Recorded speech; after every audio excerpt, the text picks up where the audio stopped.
We have 800 pound-feet of torque. And we are live. That's probably true. We are live. Good evening. This is Darth Vader. Hey. Welcome to Rogue News. All right, folks, subscribe to the channel. Subscribe. That's why I keep telling people to subscribe, Siege, because you never know what's going to happen. We have our main guy, W. He's back. W is back again. Folks, if you missed him, the last interview was bombastic, to say the least. So go back to last week's interview with W and prepare to have your mind blown. If you're back from last week's interview, this is going to be part 2, pretty much continuing where he left off, breaking down all things deep state, all things geopolitical, all things geostrategic. From deep within the corridors, he is right now. His Cold War submarine right now has arisen somewhere in the Gulf Coast because he is right now monitoring Hurricane Michael from his submarine that has submerged somewhere off the Gulf Coast. With that being said, W, what's going on, buddy? Hey, yeah, half the coffee slashed out. That's the problem. You know, your coffee cup's hard to keep it full when you're bobbing around out here. But actually, I should have sent you some pictures because where I'm at is actually pretty spectacular right now. And in fact, I had the T-tops out last night, and it was just spectacular. I just really enjoyed it. It's fun in the fall, even if it's a little cooler out, to just get out and enjoy the night. We talked about the past up to the present on some matters, and Kavanaugh was dominating the conversation here in the country, and but I really wanted to talk about the financials and what's going on with money and the dollar and things like that, and currencies around the world, and go from present to future. So, we covered some past to present, but now present to future. The thing that I'm concerned about is that while everybody's tied up watching Kavanaugh, watching the latest stuff going on in the world on the politics, they're not seeing, hearing, paying attention to the big picture. And I apologize. Somebody just pulled in beside me with a truck. And so if you hear that, I apologize on that. I had to come up to the top of the hill to get reception and get my coffee. And the harbor that I'm in just doesn't have good reception. So what's going on? We talked about families, grifter families, kind of they're not gypsy families, but they're grifter families that are working in the intelligence community, live in the intelligence community, generation to generation, that are working in the background for the good of the country, good of the world, but they're really they're trying to run the country from a remote position and to control the direction that the country's going. And so you keep seeing these people that in reality, they're all related. They got different names. They look like they're just completely separate from everybody else, but you start peeling back the surface and you realize, well, but she's related to him. They're brothers. It's her dad. That's a cousin. Who are all these people? And how come, the normal people, the regular people, don't really break in to a lot of these tight communities? And they're running everything. How's that happen? A lot of the people that you think are just, raised like you and I were and came up through, you start peeling it back and realize it's part of a big family. So I use for an example, Bill Clinton. He came from nowhere. Just his mom was a maid, and working as a maid in the Rockefeller Mansion, and grew up there in Hope, Arkansas. And somehow he gets to be, goes to Washington, D.C. and gets to be on the lawn with Kennedy and get his picture taken with his other Boy Scouts and everything else. It's just amazing. And then he just wants to be president. So he does. And it's for most people, we just accept the narrative at face value. The reality is that Bill Clinton is Winthrop Rockefeller's son. And we know that from one primary source, his mom. He's a Rockefeller. Vacations with the Rockefellers in Colorado for years, every year during their summer vacation. The whole family, the clan. Um, the hidden people that are not who you know that they are.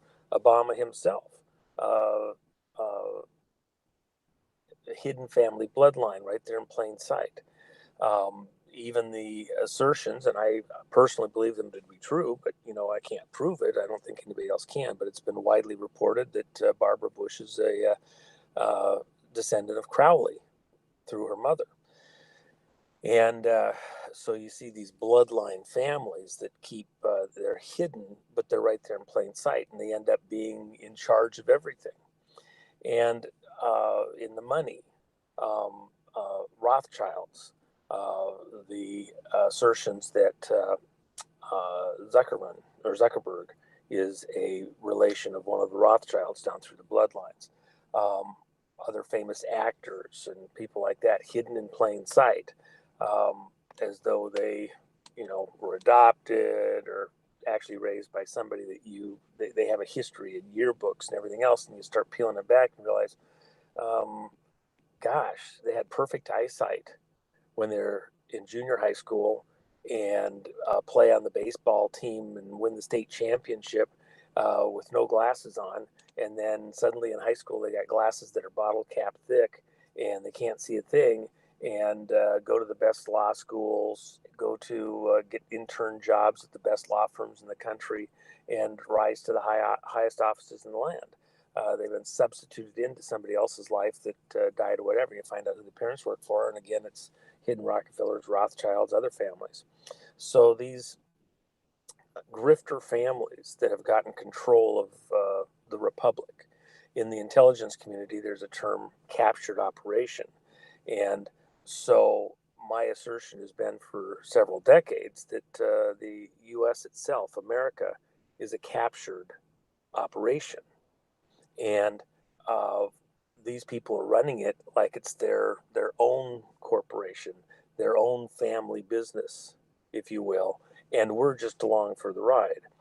And what has happened here in the present is that Team Trump has successfully gotten into power.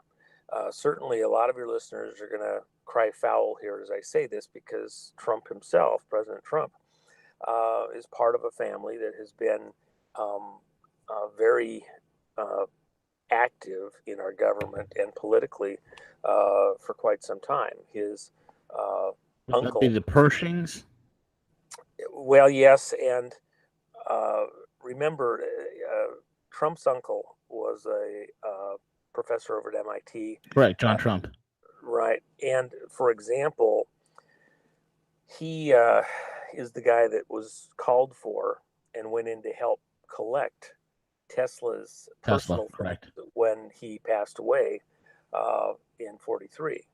And so think about that for a minute. Here's the inventor that most everything in your life modern, every coil in every car that makes cars work, came from Tesla. The radio, while there was this misunderstanding that went on for decades and decades, the reality is Tesla invented the radio. He made the first remote control. Every year on Tesla's birthday, he would give something else to the world. That was his birthday present, was a new invention that he would disclose on his birthday. And of course, when I had my 16th birthday, that was who I was on the phone with Howard Hughes, who told me, that my birthday was Tesla's birthday. And he remembered things that Tesla had actually given to the world on his birthday. And so that was a big deal.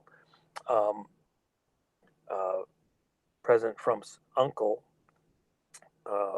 was deeply involved in our Defense Department, defense community with a lot of the um, incredible things that are in the black projects world, being over at MIT and the math and things like that, the influence of what students got promoted and where they went.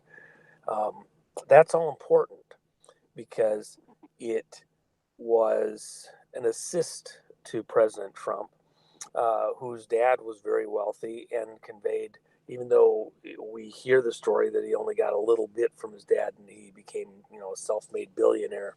The reality is that a lot of his wealth came to him through his father and was laundered to him. So President Trump was groomed for power, for the presidency, even from a very early age. President Trump was friends with the Nixons, and Pat Nixon is famous for having given Trump. And that's the connection with Roger Stone that he has. Yes, and so you see, well, and he was very tight with Nixon. Nixon and President Trump weren't just acquaintance close; they were very close. And so when you understand that Trump got schooled on what happened at Watergate, what went wrong for President Nixon in the Watergate process, and how power was used and manipulated against him. That's important because for all those people that think that President Trump is going to be impeached and run out of office any day now, they're not really giving credit to that understanding that President Trump had, that was conveyed to him through Nixon, to anticipate certain things, to be aware of the potential tools that will be used against him. Even now, I have a very well-known friend who's got an important history in the intelligence community. And he's absolutely convinced. I get stuff from him nearly every day explaining exactly how President Trump is going to be taken out of the White House in handcuffs and, going to be taken down and his family taken down and everything else. And I, entertain it and I listen, but the reality is I don't believe it at all. And he knows that I'm very skeptical of that belief on his part because President Trump's in office. He has the power of the presidency. He's consolidating his position every day and becoming more powerful moment to moment. And he's getting the goods on a lot of these families and groups that have been in power for decades and decades and decades and decades. And he's going after them. That's this war that's smoldering in the background, and the coals are getting hotter and hotter. At some point, it's going to burst into flame, and we're very close to that now. I think that coming up on the midterms here, that's really a threshold moment. And as we pass that midterms, then President Trump, if he's going to go after the criminality, a lot of these families in actually perp walking some of them, having tribunals, other things, he then has about a year to a year and a half after the midterms to get mostly through that, initial process anyway, before the 2020 election cycle. And that's going to be really critical because if he waits too late, if the process takes too long, then it's too political. And even right now, there's things that he will have to wait until after the election because they would be deemed as being playing foul, politicizing things that he can't have an opinion on technically because he has to let the courts do the work, or even, if you will, tribunals. So this midterm is really critical. Plus, it cements his the people that he's bringing around him in power uh, uh, with the outcome of that election that's coming up here in the midterms. One interesting little item. I think that the original person that was intended to win this last election by design Jeb. was Jeb Bush, and that got completely short circuited. The fallback position was Hillary. The original intent was to have a Hillary Bush race, and no matter what, this insider group, these families, banking families, political families, intelligence community families, were going to win. The way they'd win the outcome of the election is that no matter which one you voted for, you got one of their people.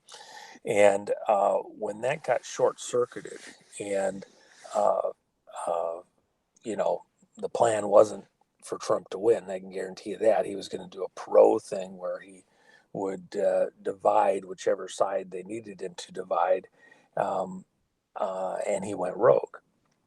So when you look at that outcome and you look at all the players that showed up, and now Trump has been leaving the reservation, the original plan was a banking reset and a military conflict right in the zone we're in right now. You go back to World War One, and the end date of the war was more critical.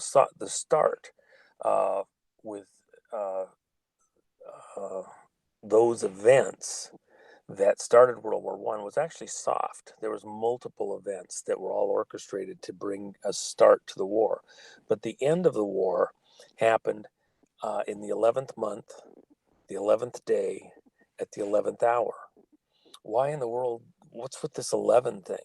I mean, you couldn't just say we're going to stop the war on Thursday. We've got an agreement. We're going to stop. No, they signed an armistice and agreed to stop the war 11th month, 11th day, 11th hour. And so 11, 11, 11. And on the numbers, because these people are very into the numbers, the gematria of events, it's absolutely critical to them. They live and die by the astrology overhead, by their ritual dates and seasons and names. Why do we have to go to space using Gemini and Saturn and all these occultic reference names, astrologically referenced names? Enterprise. Well, that was the oddball. That was something that was created separate from all of those other names. And that's why it stands out. That was an effort by Richard Hoagland and others that worked with him to get that shuttle named Enterprise. And of course, Enterprise, interestingly enough, is the one that was a testing platform, but never actually did the heavy work like Columbia. Well, I can't think of the other names right now, but it was really just a test platform. They didn't want Enterprise to actually be doing the heavy lifting, if you will. Didn't fit their ritual. So at the end of the day, we're now at this critical moment where in the original plan from the people that have held the reins of power on the numbers, this very day today, I believe, was supposed to be critical in their longer operation, because today, which is 10/10/2018, in Gematria, you don't use zeros. So the language of numbers. So if you eliminate the zeros and you add things together, 2018, for example, 2 plus 1 plus 8 equals 11. So it would be 11, 11. Tomorrow will be October 11th, eliminate the 0, and now you have 5 ones.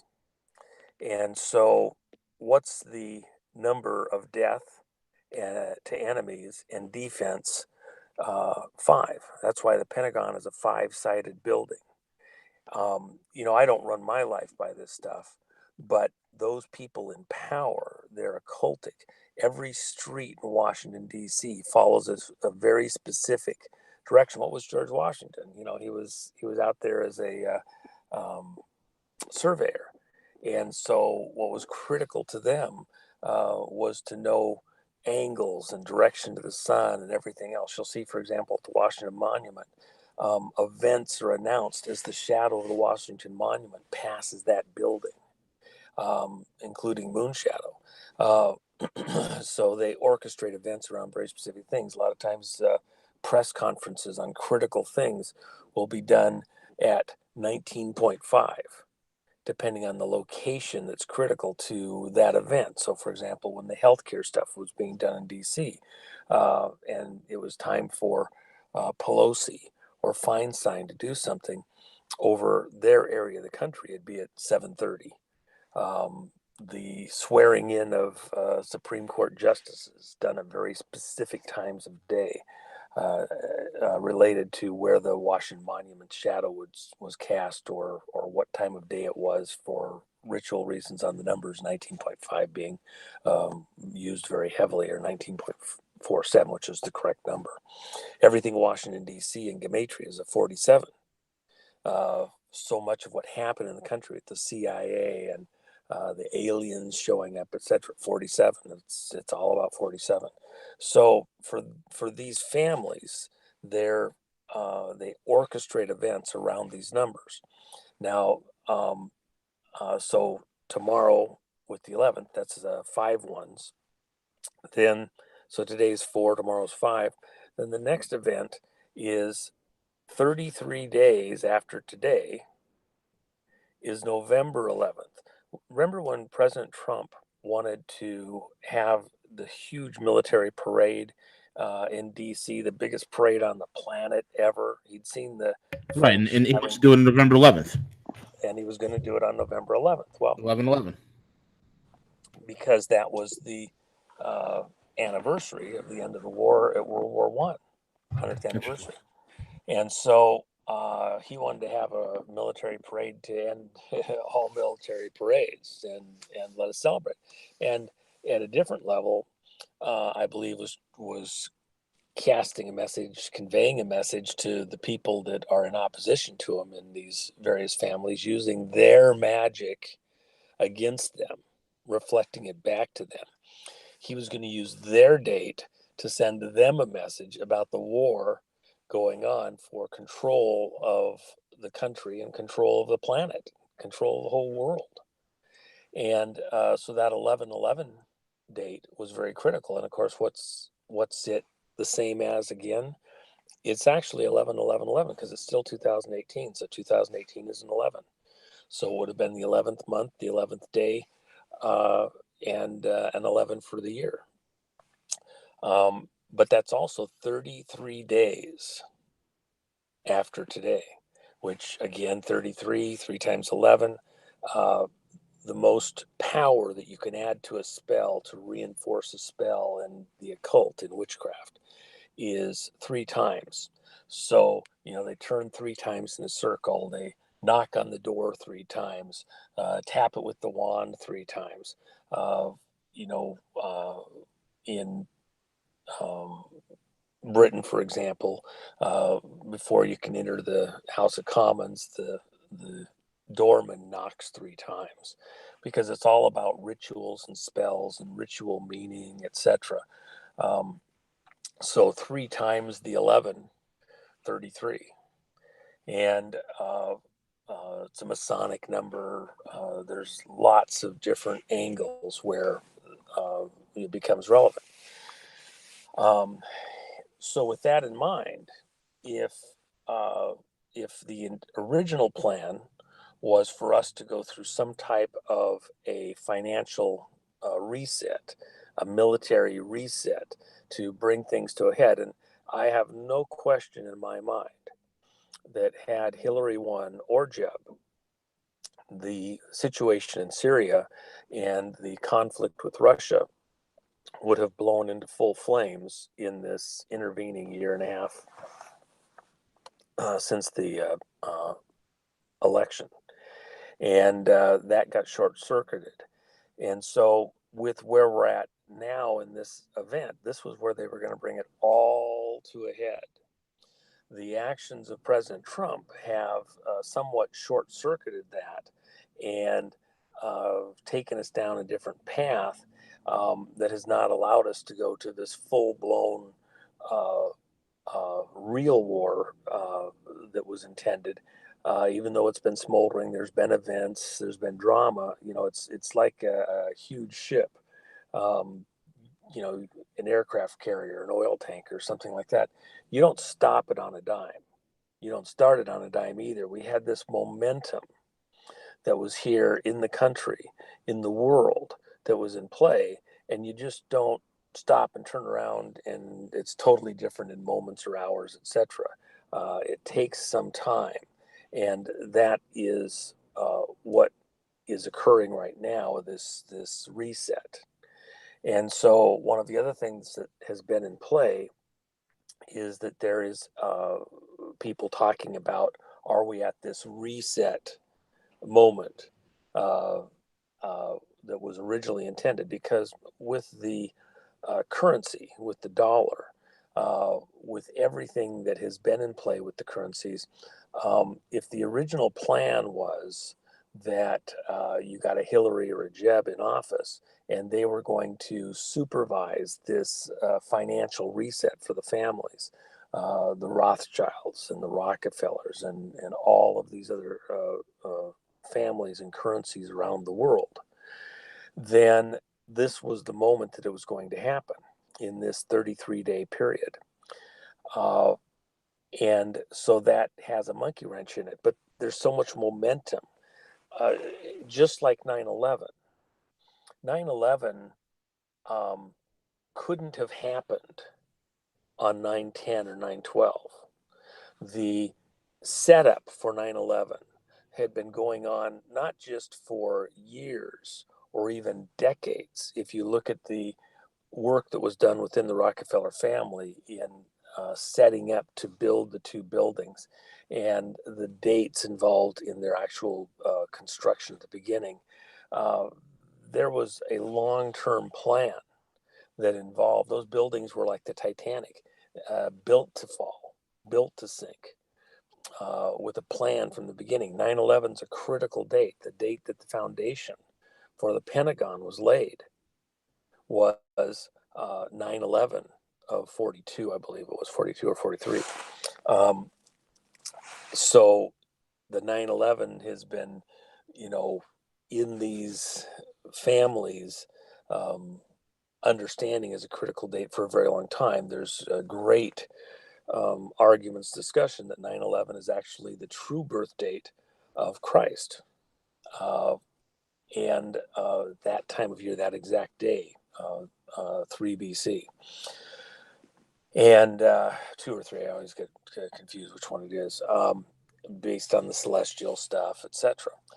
In fact, even in the Catholic religion, there's lots and lots of art that goes back centuries even, and stuff in the Vatican where the number IXXI is all over the place. Well, what's IXXI? 9/11 in Roman numerology or Roman numerals. And so 9/11 has been around for a very, very, very long time as a hidden code. So we come back to, on the numbers, there has been a plan in play to do something related to a financial reset and almost a worldwide reset.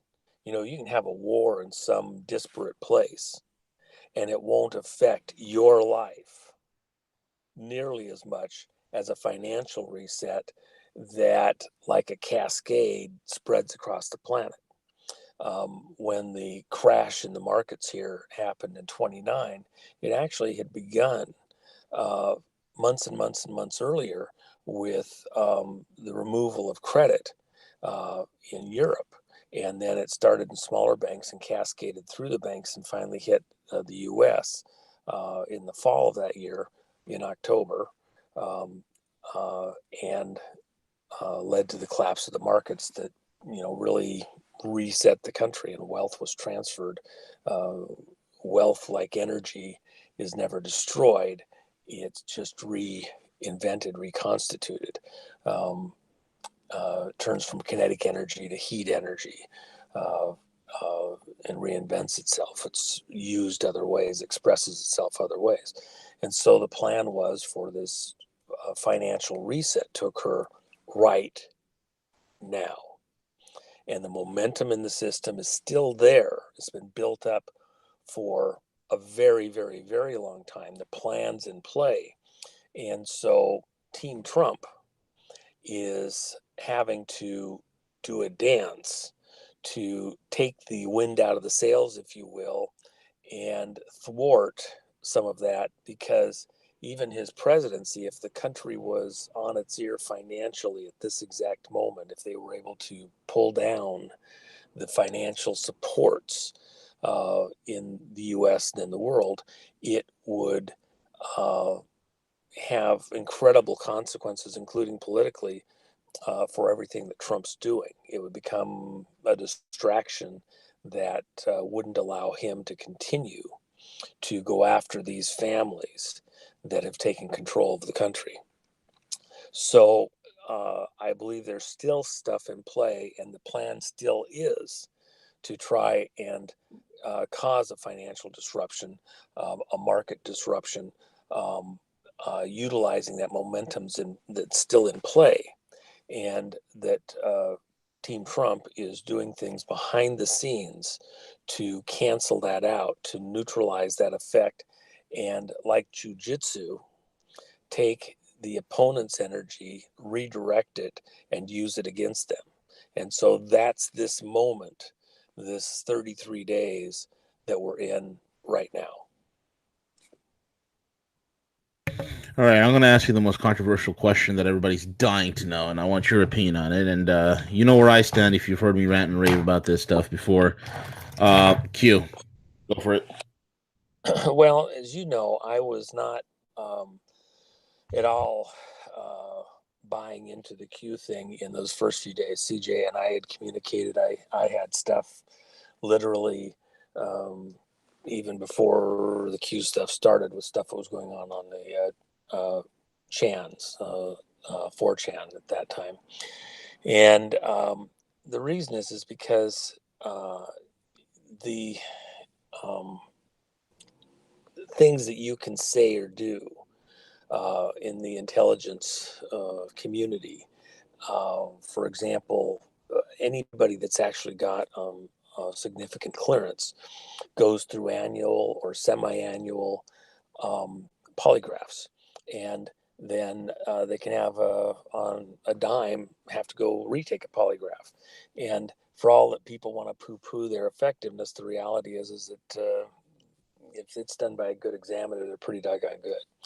So the likelihood that somebody that really was operating with those types of clearances was out there sending electronic messages like this on a supposedly totally private situation where they couldn't be found out, pretty low. When the NSA actually wants to figure somebody out, you can think you're talking in anonymity. It just isn't happening. So I was pretty skeptical and wasn't buying into it.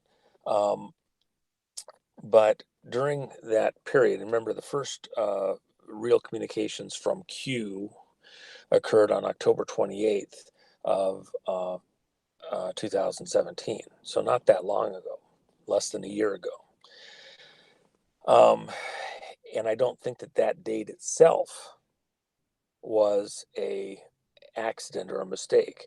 And if you go back to when the crash happened in 29 and look at your dates, you'll find that we're now talking the same week.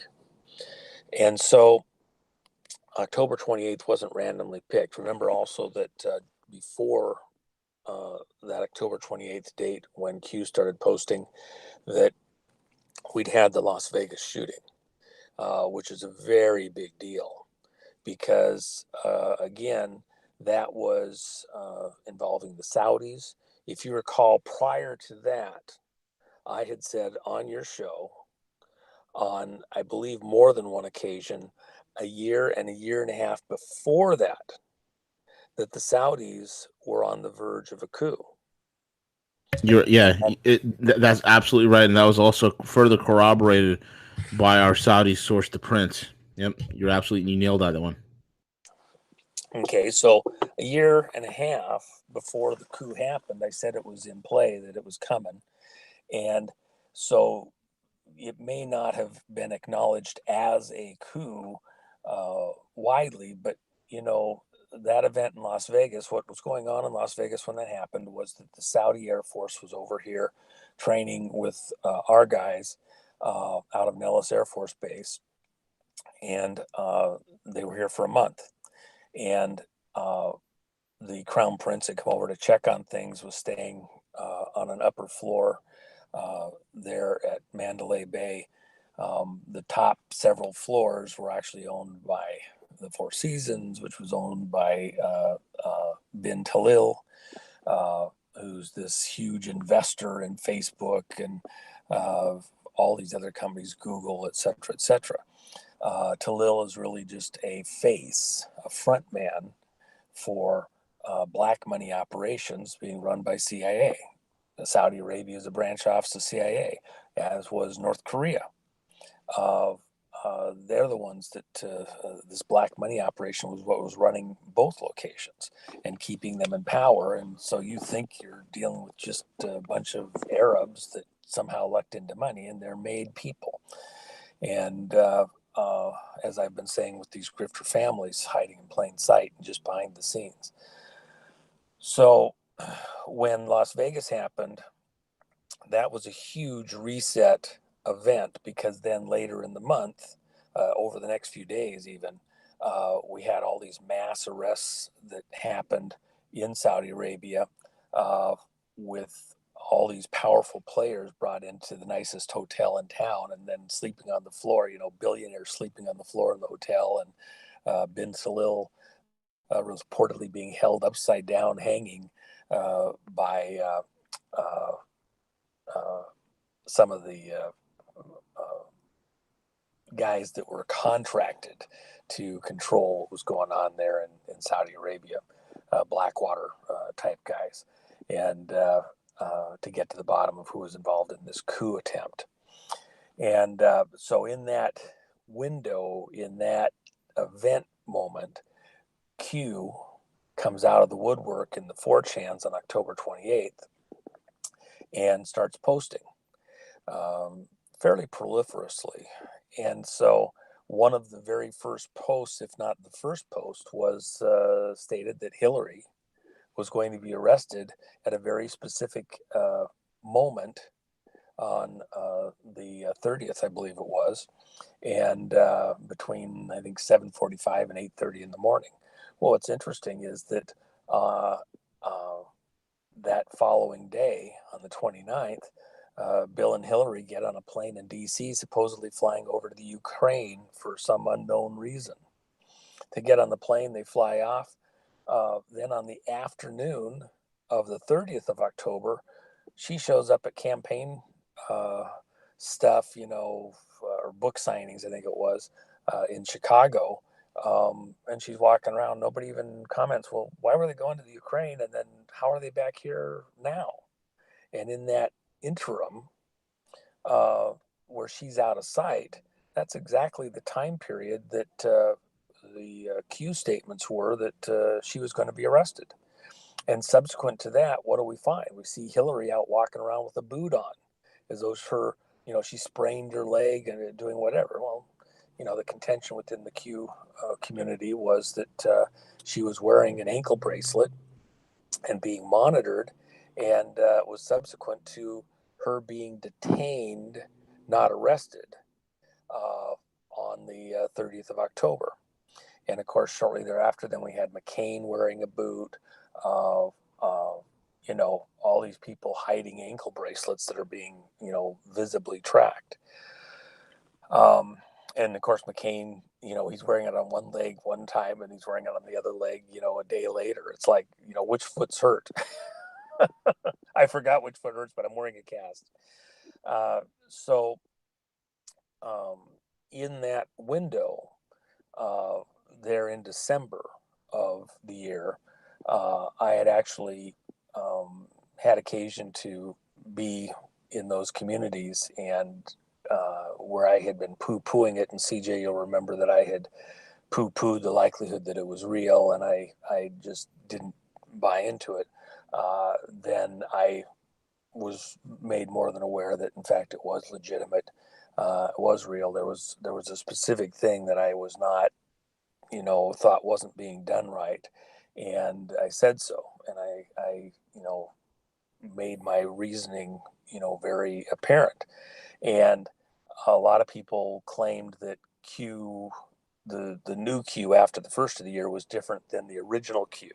Well, no, they changed their game a bit and their presentation after that holiday period rather dramatically to those that follow the Q situation. And I think, you know, there was some influence that might have occurred there that helped.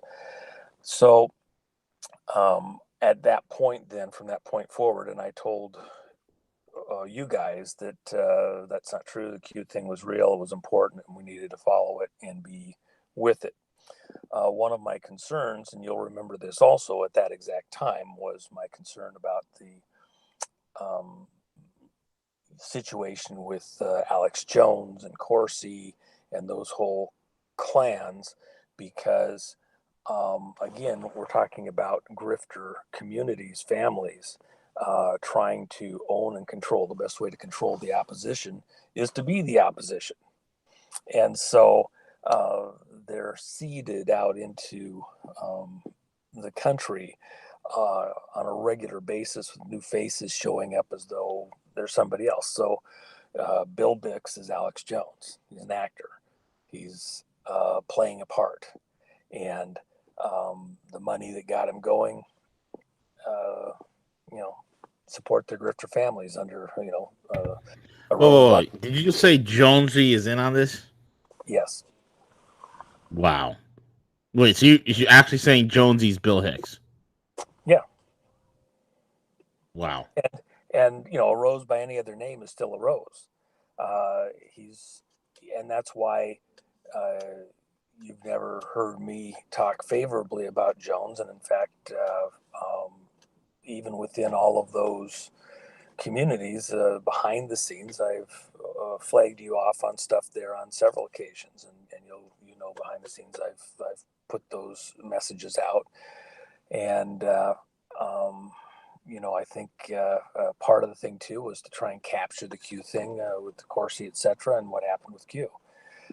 You'll remember, and I mean, we go back and look at the emails. I warned numerous hosts to be careful on the Corsi side of stuff when he was really taking over the whole Q operation. And at a certain point, and I mean, those are history. Am I telling you something that's not true? I mean, months and months and months and months before the big blow up with Q, did I not say stuff related to that directly, privately behind the scenes with you guys? Yeah, absolutely. I remember. Yeah, I mean, I'm not just talking out my tush. And then it blew up very dramatically. Completely changed the Q community's access and interpretation of all things Q from that point forward. It had to be allowed to reach ahead, but it was dealt with rather decisively when it was finally dealt with. So the Q phenomena is absolutely real. It's very important. One of the things is there's 17 different types of intelligence gathering operations. So while Q clearance is a clearance in the energy department, the reality is that Q clearance is about a clearance to all of the intelligence gathering agencies. So you may have operational access to one or a couple of different agencies, but if you have Q access, you have access to everything, all intelligence, all different agencies, and it's not compartmentalized. You're able to see everything raw, whatever way. The actual number of people with a Q clearance, even over at Department of Energy, is very, very, very few. It's a very tight situation. So somebody claiming to have Q clearance that's then going out and talking to the riffraff on the 4chans or the 8chans, while it wasn't likely, the reality is that what has been done is it's been an operation in order to rally the troops around very specific messages and ideas, and to do an end run around the controlled mainstream media, which of course anybody Q understands the whole Project Mockingbird stuff and control the media, etc. That goes back to these grifter families that I was talking about in the last show, and have been referring to in this show. Um, uh, for example, Anderson Cooper. Uh, every one of your listeners, every one of your listeners should go listen to a gal, Linda Paris, who has YouTube videos. She goes by the name of Deplorable McAllister, Linda Paris, and she's done some phenomenal, great work on Tanit, the goddess Tanit or god Tanit, uh, who Anderson Cooper's mom, Gloria Vanderbilt, uh, is a card-carrying fan worshiper of Tanit. And Tanit's thing is that people sacrifice their babies. It's the women that sacrifice their babies to the god Tanit for, health, wealth, whatever else they get. And that's Anderson Cooper's mom. And so very old bloodline family into horrible death rituals. Go look at Deplorable McAllister's. I think she has 3 or 4 videos on Anderson Cooper and on Tanit and the whole blood sacrifice thing. And then you look at Anderson Cooper and you realize, oh my gosh, and he's into this whole pedogate thing too, based on what we're seeing there. And who put that stuff out there? Well, that's stuff that came from the Q memes. I think the most valuable and important thing that has come within the Q operation from Q team. This is all their obsessions with adrenochrome, correct? Well, adrenochrome is there. That's the extraction out of the blood from adrenaline, essentially, of victims being sacrificed. And so, for your listeners, I think you've got a pretty sophisticated crowd that's up to speed on this stuff. But if we have some new people or people that haven't really caught this, what was the point of WikiLeaks? WikiLeaks was about in the election cycle back in 2016. In the election cycle, at the last minute, the October surprise, if you will, was these releases by WikiLeaks of the John Podesta emails. And in those emails was the spirit cooking. And here he is, the campaign manager for Hillary Clinton. And he's into these bizarre rituals involving, you know, blood and bodily secretions, etc., as though, it's a meal. And if you remember when Breitbart, before he died, he called John Podesta, some pretty bad things, wasn't being sued over it, but he died, had a, CIA heart attack, if you will. And by the way, I have a friend that was very close friends, a roommate in college of Breitbart's, and he said, he wasn't healthy even then. He had issues, etc., and he believed it was just a heart attack. So I will balance that by saying I have somebody that knew him very close for real, that was very upset about this, whose household name. Many of your listeners would know who he is if I said the name, and he has believed that Breitbart died of a heart attack, but I personally don't. And I think that was done because of what he said about Podesta and was bringing out in the open. He was a threat. So, with that in mind, the whole pedogate thing really came out, the pizza stuff and everything else that has been blown off by a lot of people. The reality is that's very true. And so what came out in the Q memes were photographs, images, thousands and thousands of pages of images posted off of a server in New Zealand. They're not in the Q stuff directly. The Q stuff gave addresses that then could be gone to. When you searched them out, you found this server where all these photographic images and files are located off a server in New Zealand. And what's interesting about New Zealand is that that is where we have our bases that do all of our direct transport for a significant portion of our operations into Antarctica. It's also where they had this mysterious loss of power after an earthquake in New Zealand and had to redo all the electric lines around the country because they had no power in half the country for over a year, about a decade and a half ago. Well, when that was all rebuilt, those lines, including the computer lines, were redone also. And so it's interesting from a military standpoint that these servers are located out in New Zealand, where we also have very secure operations going to Antarctica and other places. Those servers haven't been successfully attacked, although the attempts have been there. Those memes stay up, and what's in them? All of these memes, these pictures, these files, these folders on that server out of New Zealand are essentially laying out the operations, the plans, the players, their histories in this global cabal of grifters that have been controlling the planet.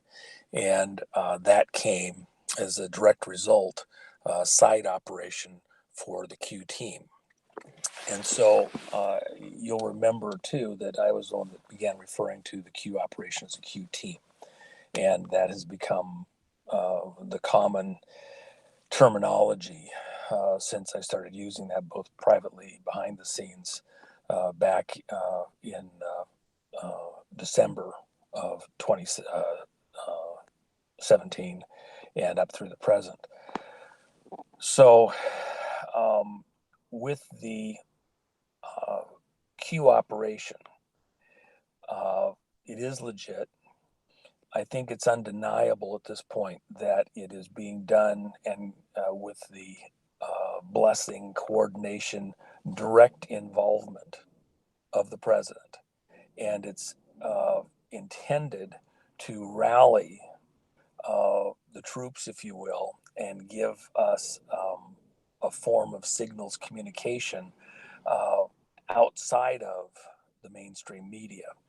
And that isn't going to be captured by some grifter families who want to become the voice of Q and the voice for Q and interpret everything Q for us that we're all supposed to go to. In fact, the healthiness of the Q operation as it currently stands is that you have a fairly broad cross section of people who are reporting and giving interpretations of what the Q statements mean identifying the players, doing the work at a very individual basis to describe, be the newscasters, if you will, for what is happening in the Q community. So yes, I'm a Q fan. I totally get it. I think it's critical to the Trump team operation and has been absolutely critical in countering the mainstream media and giving direction to the patriots, the citizens who are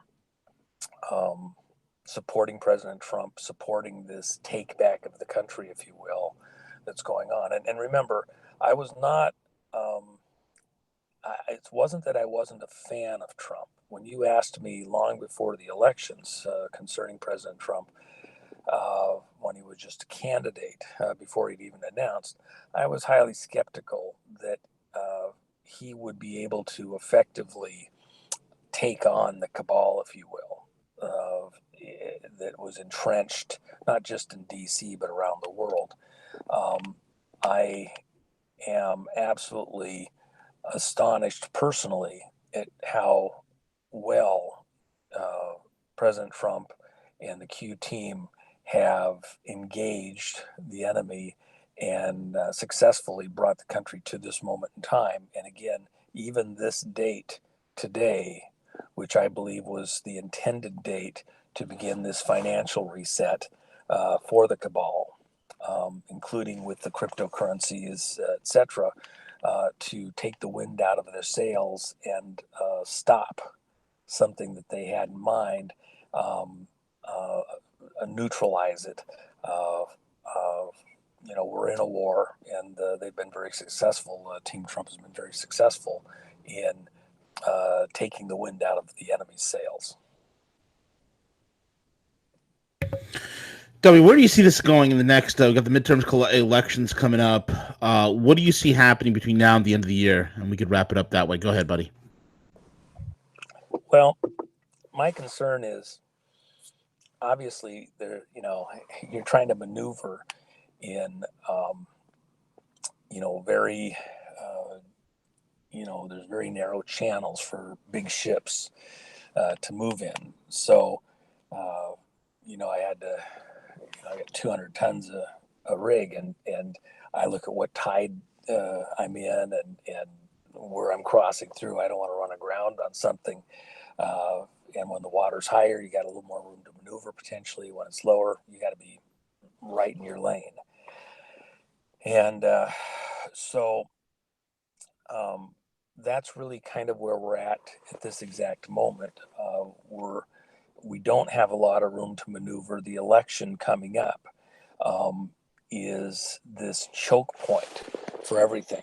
If those candidates that the Democratic Party, which is really the Communist Party USA at this point, if they succeeded in pulling off some kind of a coup in the electoral process, then they would do exactly what they've said they were going to do. They'd find some way to impeach Trump. They'd find some way to go after it in a way that would damage the momentum of the country and try to take back power, control of the momentum, the direction of the country, etc. And I don't think that that's going to happen. I think they're drinking their own Kool-Aid, believing that the Democrats are going to prevail in November. But, stranger things have happened. You cannot lose coming up in this moment. If you think of just President Trump and the players around him, if they don't succeed at this point in time in this mob war that's going on in the political realm, in the financial realm, if they don't succeed, these players that have been in power for decades, centuries, eons, will stop at nothing to completely wipe them out, to take them out forever. This is a blood feud. This is a blood war. And so this is for all the marbles, and they see it that way in reverse. Um, what was the whole point of Podesta and all of their friends doing their spirit cooking meals? Because it was actually blood rituals to get power, to control the country, to be stronger personally, etc. Those rituals were occult rituals, orchestrated by people living and working and expressing out of an occult city in DC. And so they would stop at nothing to wipe out their enemies, in this case, Team Trump, everybody that has supported Trump, out into the hinterlands. If Hillary had won, and I've said it on your show, so I'm not saying anything new, Hillary's a witch, a card carrying for real witch. You know where Hillary and Bill went for their honeymoon? They Haiti, went to Haiti. Why would you go to Haiti for your honeymoon? Because they were there. witchcraft capital of the Western Hemisphere, man. That's right. They were there learning spells and voodoo and everything else, and for their occult power. And by the way, and I've said it before on your show, but I'll say it again if I haven't shocked enough people yet. Who's Hillary? Hillary is a hidden Rockefeller also. Bill Clinton's a hidden Rockefeller. Hillary's a hidden Rockefeller. She's Nelson Rockefeller's daughter. They placed her in that family in Chicago, who the family is the Rockefeller family employment back up in time, and who knows what happened to the real Hillary. So you have essentially cousins that are married, Bill and Hillary. That's why she had to go outside the marriage to have Chelsea with Webster Hubble, because they'd have got four-headed babies if Bill and Hillary had actually ever had a baby themselves. It's a marriage of convenience to keep the power in the blood family. And that was something that was done through royalty for centuries, marrying cousins. So to keep the power between these royal bloodlines. And I know I lose some of your people as soon as I go there, but at this point in time, this is the adult table. We're having a real conversation. If you don't want to hear that stuff, or you don't want to believe it, that's fine. But we're dealing with the world the way it really is. These hidden things done in plain sight, and we're supposed to, not understand or see it or whatever by design. It's so outrageous that we lose, a significant number of people that just shut it off. Anymore, no, though, stuff that I would have said 5 years ago, suddenly it makes a whole bunch more sense, right? I mean, let me come back to this. What was it, 5, 6 years ago, when the markets were down, less than half of what they are now and heading south? And what did I tell you based on the numbers in the markets, the hidden codes in the markets? What did I tell you was going to happen to the market? Where was it going? Churning. It was going to churn. It was going to be volatile, and everybody took it as W said silver's going to go to the moon. People hear what they want to hear, man. That's right. Well, but that was silver. Yeah. Silver did end up getting churned, and they made more money churning silver than they made.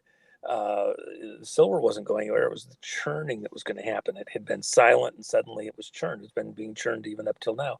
What did I say the numbers on the market were going to be on the Dow? Yeah, that it was going to go shoot to the moon. Well, I said it was going to a very specific number. 29,000, which is the same number that I was told by my backing guys. It's going to go to 29,000. 29,000 was... Which is 11. Well, and it's also a change point. It's a critical point. Now, when I said that, a lot of people's noggins shut off, or they couldn't get it, or whatever. That was the internal coding. That was what was planned by these families. Where are we at right now? We're almost there. And so people thought 29,000, it's insane. The dollar is going to collapse. The world's going to end. It's not going there. This is the end of the world.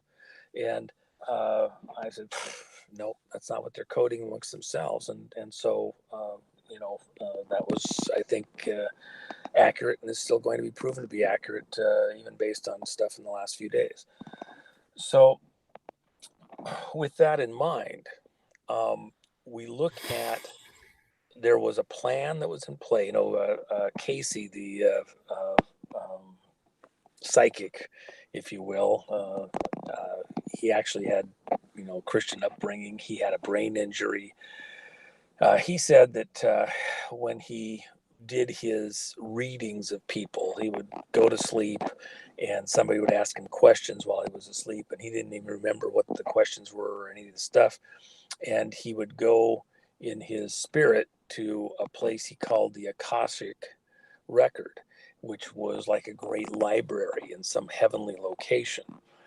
And he would be able to do a reading of a person, and he'd be able to tell details and see things that weren't seen in the normal. One of the most amazing readings that Casey had was he prescribed a certain type of oil of coal as a remedy for some particular ailment that a person had.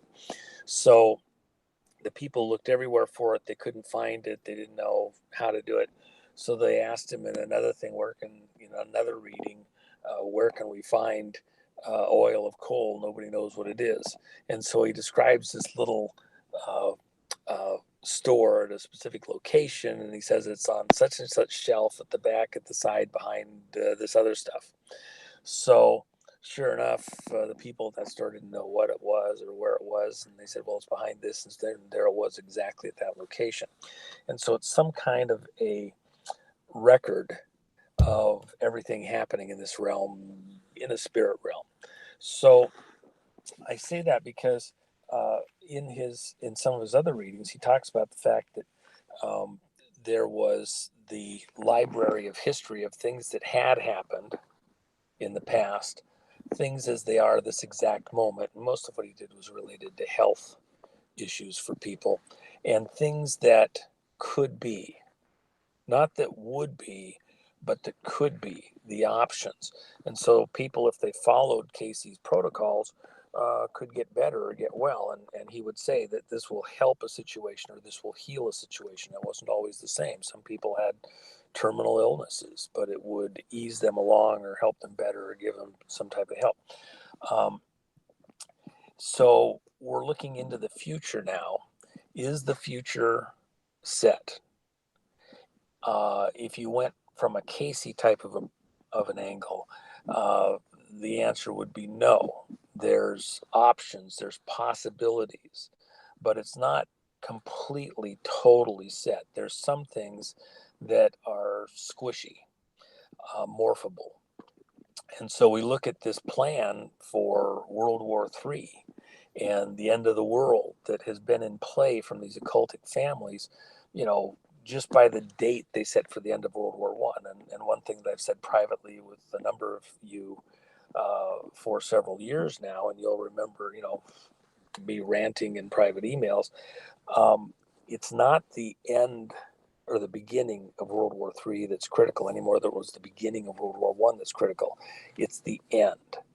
And the end is an extrapolation of this 11-11-11. It's a countdown to a specific moment.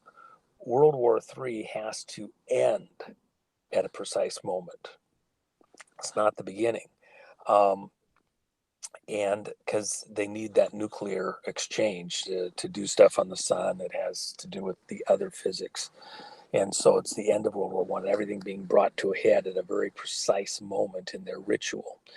Just like 9/11 could only happen on 9/11 in the year that it happened, at that exact moment. It couldn't just happen any 9/11. It couldn't have happened in 99. It couldn't have happened in 2005. It couldn't happen on 9/10 or 12. It had to be that exact date, because that's the celestial alignment where the child was being birthed in Virgo directly overhead of the towers at those exact hours that the towers came down. This breaking of the veil. There's a ritual in the occult called breaking of the eights, breaking of the hourglass, breaking the mirrors. You see it over and over in music videos and in commercials and everything else where the glass is broken. What CERN's trying to do in breaking the veil to this spirit world in this occult ritual. And so in this exact moment, what was planned was a financial 9/11, this last phase of the financial war against humanity on planet Earth. with all of these central banks, through all of these families, right now, in these weeks, these 33 days from today to the 11th of November. And the reason Trump wanted that parade on the 11th of November, my opinion, was because that was going to be a celebration that we had broken the spell, we had beat these families at their own game, and we won. Is it over? Whatever happens over these next many weeks, no. The battle's going to go on. But I believe that the other thing is the election's on the 6th of November. And then we have this several days for the dust to settle, for any close races to be decided. But the 11th of November, you had what was planned for us. And this possibility, we're going down a different trail, going down a different outcome than what these occult, spirit cooking, blood ritual families had planned for planet Earth, and going a different route. And November 11th is this, very significant dismantling of the ritual day. And so we're in a tense moment here. We'll have to see how things play out. But I think that anybody that's trying to call stuff exactly, remember, if you have Mockingbird News and they're repeating messages that other people have been programming into them and have been doing that successfully for decades, and now the game has changed and those people are being outed. The Anderson Coopers of the world and all these other families who've been reading the news, talking heads to you, as though they're somehow, these great people who really know how to, get to the news stories. They're just mocking head news bloodline families getting paid, $10 million a year to read a teleprompter. Come on, it's just a pretty face. So all of that is being broken. This ritual of this spirit realm commanding our attention and speaking to us through all of these digital heads and creations is being broken right now. That's what the Trump activity, Team Trump Q, is all about. And we're at the most critical window. These elections are critical in breaking that, in bringing this all to a head. And the future beyond that November 11th date will then be something completely different than where we were headed. And all bets are off somewhat. Doesn't mean the momentum is gone. There's still momentum to take the world a certain direction. It's not over. But I think that threshold, people are looking for arrests. People are looking for tribunals, everything else, that's coming. And that will come after the elections, after November 11th, after the dust is settled. World War III, arguably, I call it World War IV because we won World War III. That's the stuff that I was involved in. We took down the Soviet Union. They don't exist anymore. And this is for World War IV. I think that Team Trump is winning World War IV right now, and we're in the final battles this next 33 days. Very well said, man. Very well said. Folks, thank you so much for listening in. W, thank you so much for coming out of the Cold War submarine and surfacing with us, the rest of humanity, and connecting with us. We thank you. And I agree with you, man. This is World War IV. It's not the type of World War IV that people are thinking about, man. It's it is tense. There's without a doubt a battle being fought, man. Without a doubt. And folks, subscribe to the channel, like, comment, share with your friends and family. Very important words. Hopefully, you all had your notebooks out. Once again, we're over and out. Take it away, CJ.